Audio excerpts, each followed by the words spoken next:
ایک بات اپنے ذہن میں اچھی طرح بٹھا لیں اور لکھ لیں کہ زندگی میں جو کسی بندے کو کامیابی حاصل ہوتی ہے وہ رب تعالیٰ کی مدد سے حاصل ہوتی ہے۔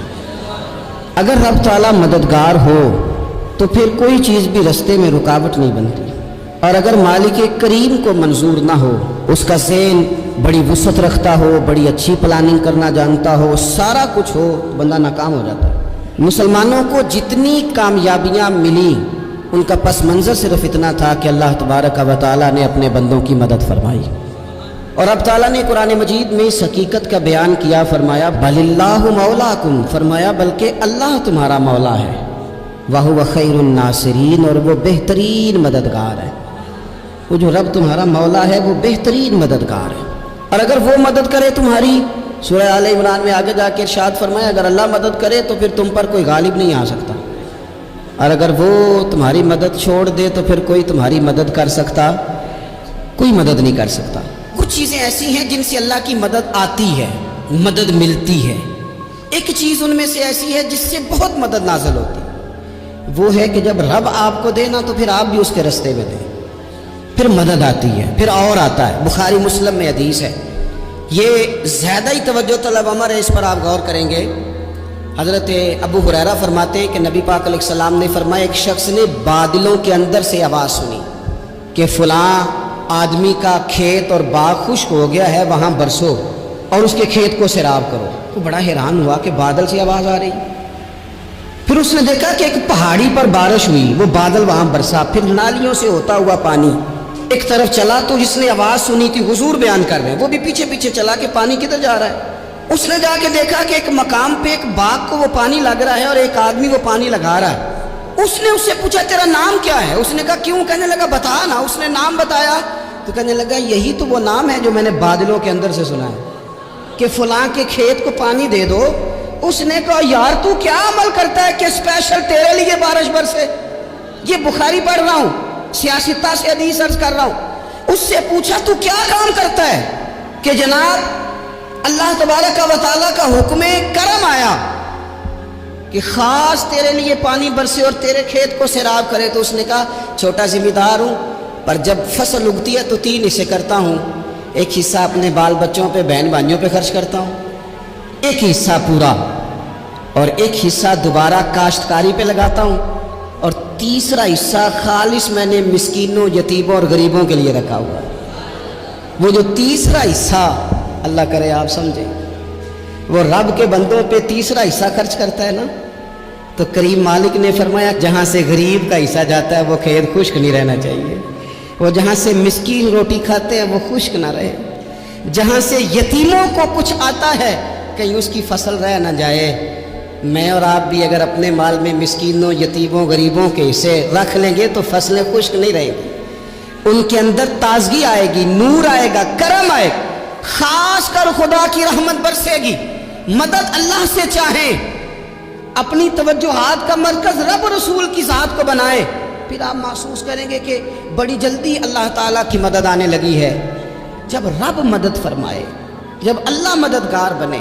دوستوں سے ایک بات اکثر کرتا ہوں، میں کہتا ہوں کہ جتنے درد سے آپ امیر کو اپنی کہانی سناتے ہیں نا، اور جس طرح آپ کے آنسو بات کرنے سے پہلے گر جاتے ہیں کہ غریب ہیں، بچیاں ہیں، کاروبار نہیں، او میرے سنگیو، اس سے آدھے آنسو اپنے رب کی بارگاہ میں بکھیرو، اس کے حضور عرض گزار ہو جاؤ، اس سے طلب کرو۔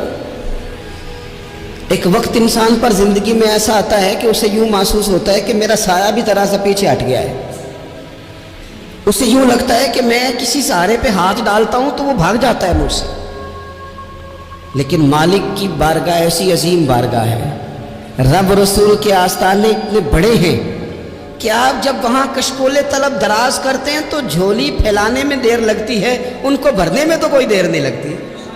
ہم نے اپنا سوچ کا قبلہ ہی دنیا کو بنا لیا۔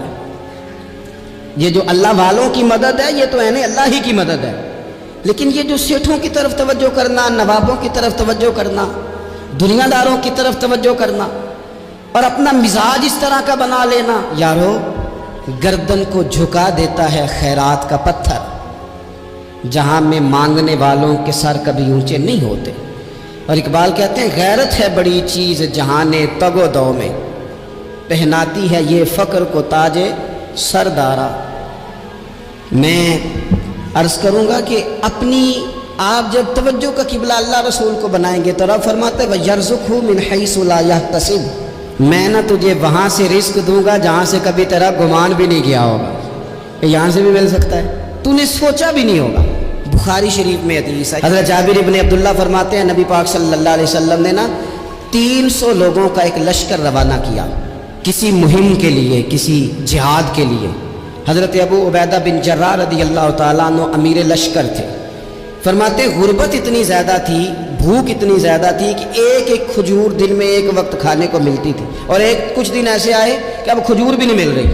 فرماتے اتنی زیادہ بھوک لگی مجاہدین کو، 300 بندہ پتے کھا کے گزارا ہونے لگے۔ یہ بخاری میں موجود ہے۔ آپ فرماتے ہیں کہ دریا کے کنارے ہمارا پڑاؤ تھا، ٹھہراؤ تھا، جب بھوک سے نڈھال ہو گئے نا، وَيَرْزُقْهُ مِنْ حَيْثُ لَا يَحْتَسِبُ، اللہ وہاں سے روزی دیتا ہے، گمان بھی نہیں ہوتا۔ فرماتے ہیں ایک مچھلی اللہ تعالیٰ نے دریا کے کنارے بھیجی، فرماتے ہیں وہ تھی تو مچھلی پر پہاڑ جتنی تھی۔ بخاری میں لفظ ہیں، حضرت جابر ابن عبداللہ رضی اللہ تعالیٰ عنہ فرماتے ہیں 300 آدمی 18 دن تک اس مچھلی کو کھاتے رہے، مچھلی ختم ہی نہیں ہوئی۔ مچھلیاں نہیں، مچھلی کہتے ہیں 18 دن 300 بندہ کھاتا رہا، مچھلی ختم ہی نہیں ہوئی۔ اور فرماتے ہیں کہ اس کی ہڈی نکال کے، کانٹا کہیں گے آپ اپنی زبان میں، کہتے ہیں وہ نکال کے نا تو اس کو کھڑا کیا نا جب، تو اونٹ کجاوے سمیت اس کے بیچ سے گزر جاتا تھا، 2 اس کے کانٹے جوڑے۔ فرماتے ہیں وہ اس کا گوشت ہم کھاتے تھے اور اس کی چربی بطور تیل کے ہم جسموں پہ ملتے تھے، بیماروں کو اس سے سکون آتا تھا، تندرستی شفا ہوتی تھی۔ فرماتے ہیں ہم کھایا بھی ہم نے، اور کچھ لے کے ہم مدینے بھی گئے، اور قربان جائیں نبی پاک نے بھی اس میں سے کھایا۔ ہم نے عرض کی حضور یہ معمہ کیا ہے، یہ ماجرا کیا ہے؟ تو محبوب نے فرمایا تمہارے پاس غذا نہیں تھی، رب نے تمہارے لیے بندوبست کیا ہے، اللہ نے تمہیں دیا ہے۔ یہ نوجوان دوست میری بات لکھ لیں، پریشان لوگ میری بات لکھ لیں، جن کے پاس قوت فیصلہ نہیں وہ اس بات کو لکھ لیں۔ حضرت عبداللہ ابن عباس فرماتے ہیں میرے نبی پاک علیہ السلام نے مجھ سے فرمایا تھا عبداللہ سن، اگر ساری دنیا مل کے تیرا کوئی نفع کرنا چاہے کر نہیں سکتی جب تک میرے رب کی رضا نہ ہو، اور فرمایا ساری دنیا مل کے تیرا کچھ بگاڑنا چاہے تو عبداللہ بگاڑ نہیں سکتی جب تک رب کریم کی حکمت کا تقاضا نہ ہو۔ لوگوں سے ڈرنا، لوگوں کی طرف دیکھنا، ماحول دیکھ کے اپنے راہ کا تعین کرنا، ہر بندے کے خیالات کے مطابق ڈھلنے کی کوشش کرنا، فلانا نہ ناراض ہو جائے، فلانا نہ ناراض ہو جائے، وہ جس نے ہونا ہو جائے، بس رب رسول ناراض نہ ہو۔ نہ دیکھو دنیا کی طرف، دنیا رلا دیتی ہے، نہ راضی کرو بندوں کو، بندے تھکا دیتے ہیں، نہ پیچھے بھاگو ہر وقت دنیا داروں کے، یہ انسان کو کمزور کر دیتے ہیں۔ وہ تو کریم ہی بڑا ہے، 2 آنسو زمین پر بعد میں گرتے ہیں، بندے کے گناہ سارے پہلے معاف فرما دیتا ہے۔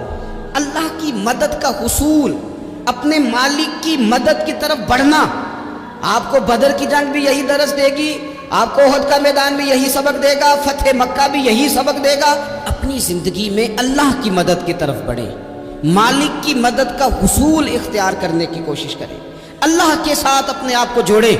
اگر اللہ کی مدد نصیب ہو، یہ جو ہم جتنا ڈرتے رہتے ہیں، سہمے رہتے ہیں، پریشان رہتے ہیں کوئی کیا کر دے گا، ہمارے ہاں نا ہر شعبے میں معاذ اللہ ایک مافیا ہے، الا ماشاء اللہ۔ وہ مافیا کہتا ہے میرے ساتھ ملو گے تو میں چلنے دوں گا، ورنہ میں نہیں چلنے دوں گا، مارکیٹ میں آ ہی نہیں سکتا فلانا بندہ، کیونکہ یہاں ہمارا قبضہ ہے۔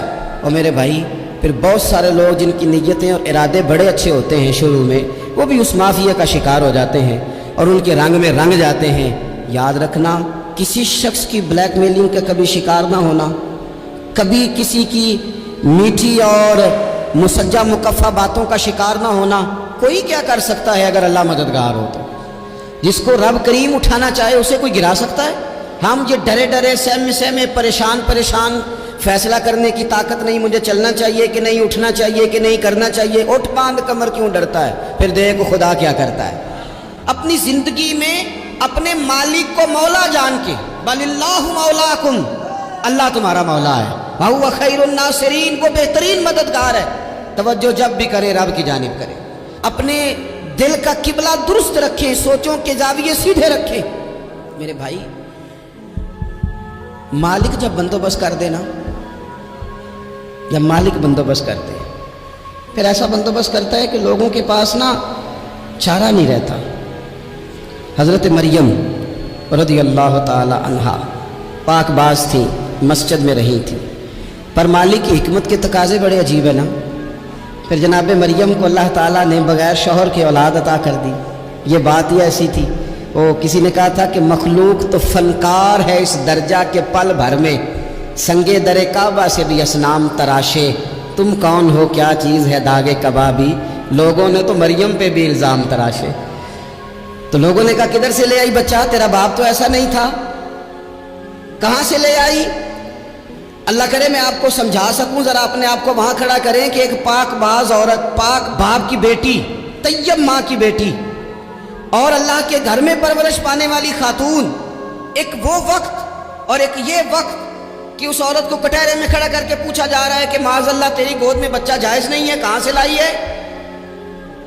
اب خود سے صفائیاں بندہ کتنی کو دے، کتنی کو وضاحتیں کرے۔ اور میں نے تو اپنی زندگی میں دیکھا ہے زیادہ وضاحت دینے والے کو بھی لوگ جھوٹا سمجھنے لگ جاتے ہیں، زیادہ وضاحت دینے پر بھی لوگ کمزوری کا اظہار سمجھتے ہیں کہ کمزور پڑ گیا۔